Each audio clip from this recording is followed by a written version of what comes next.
احمد شاہ ابدالی کی عمر 25 برس تھی جب انہیں شاہ افغانستان منتخب کر لیا گیا۔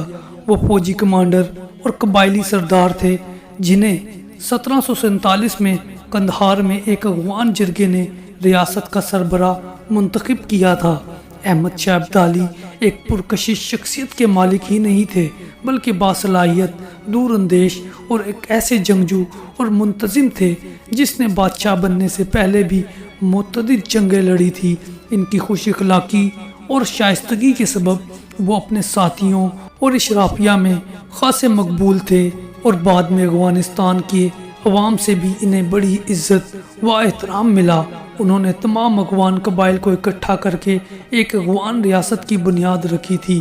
احمد شاہ افغانوں کے ایک اہم ابدالی قبیلے کے فرد تھے جن کی سلطنت بعد میں درانی سلطنت مشہور ہوئی۔ ابدالی 1722 میں ملتان میں پیدا ہوئے تھے۔ جرمنی کے ایک مشہور مفکر اور مورخ فریڈرک اینگلز نے 1857 میں اپنی کتاب جنگ افغانستان میں اس ملک کا جغرافیائی حالات اور واقعات رقم کیے ہیں، جس میں وہ لکھتا ہے: افغانستان فارس اور ہند کے درمیان ایشیا کا ایک وسیع ملک ہے۔ دوسری جانب سے یہ ہندو کش کے سلسلے اور بحرۂ ہند کے درمیان پڑتا ہے۔ اس کے صوبہ جات میں فارس کا صوبہ، خراسان، کشمیر اور سندھ شامل ہیں۔ خطۂ پنجاب کا ایک حصہ بھی اس میں شامل ہے۔ اس کے مرکزی شہر کابل، غزنی، پشاور اور قندھار ہیں۔ احمد شاہ ابدالی نے کئی جنگیں لڑی اور ان کی فتوحات نے سلطنت کو وسعت دی اور اس کا دائرہ مغربی ایران سے لے کر ہندوستان کے شہر سرہند تک پھیل گیا۔ ان کی حکمرانی شمال میں وسطی ایشیا کے آمو دریا سے لے کر جنوب میں بحرۂ ہند کے ساحل تک تھی۔ احمد شاہ ابدالی ہی تھے جنہوں نے اپنے ملک کے لوگوں کو ایک نئی پہچان اور آزاد ملک دیا۔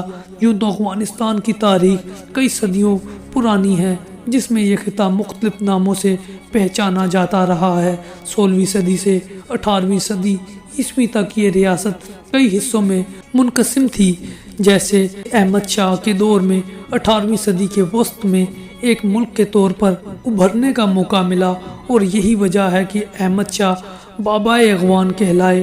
عام طور پر لوگ انہیں احمد شاہ بابا بھی کہتے ہیں۔ تاریخ بتاتی ہے کہ اس ملک پر ایرانی، یونانی اور منگولوں کے بعد جب انگریزوں اور روسیوں نے قبضہ کرنا چاہا تو انہیں سخت مزاحمت اور شدید لڑائی کا سامنا کرنا پڑا اور افغانوں نے کبھی غیر ملکی تسلط کو قبول نہیں کیا۔ احمد شاہ ابدالی کا دور حکومت 25 برسوں پر محیط ہے جس میں انہوں نے ایران، نادر شاہ کے زیر نگی علاقوں پر درانی سلطنت قائم کی۔ نادر شاہ کو قتل کر دیا گیا اور احمد شاہ ابدالی جو نادر شاہ کی فوج میں کمانڈر تھے، افغانستان کے بادشاہ منتخب ہو گئے۔ احمد شاہ ابدالی کی موت کے بعد ان کی اولاد نے اقتدار سنبھالا تھا۔ احمد شاہ ابدالی کا ذکر تاریخ میں مرہٹوں سے پانی پت میں مشہور جنگ کے سبب بھی محفوظ رہے گا۔ پانی پت کی جنگ میں ہندو مرہٹوں کو شکست دے کر احمد شاہ ابدالی نے نہ صرف ان کا زور توڑنے میں کامیاب ہوئے بلکہ ان کی اس کامیابی سے ہندوستان کا مغل خاندان بھی محفوظ ہو گیا جن کے لیے مرہٹا بڑا خطرہ تھے۔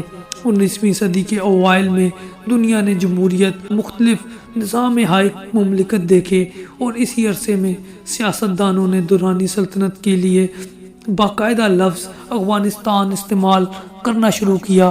آج افغانستان ایک زمین بند ملک ہے جس کے جنوب اور مشرق میں پاکستان، مغرب میں ایران، شمال مشرق میں چین، جبکہ شمال کی طرف ترکمانستان، ازبکستان اور تاجکستان موجود ہیں۔ احمد شاہ بابا کا مقبرہ افغانستان کے مشہور شہر قندھار میں واقع ہے۔ مقامی اور غیر ملکی مورخین نے بھی ان کے دور حکومت اور بطور بادشاہ کارناموں کو سراہا ہے۔ ایک ہندوستانی مورخ گنڈا سنگھ کی انگریزی زبان میں لکھی گئی کتاب احمد شاہ ابدالی دورانی جدید افغانستان کے معمار میں لکھا ہے: احمد شاہ ابدالی نے اپنی پوری زندگی ملک کی بہتری کے لیے وقف کر دی تھی اور وہ آج بھی افغان لوگوں کے دلوں میں زندہ ہیں۔ اتنا ہی نہیں، جنوبی اور سینٹرل ایشیا کے مسلمانوں کی بڑی تعداد ان کا نام ادب سے لیتی ہے اور احمد شاہ ابدالی 1373 ء میں انتقال کر گئے تھے۔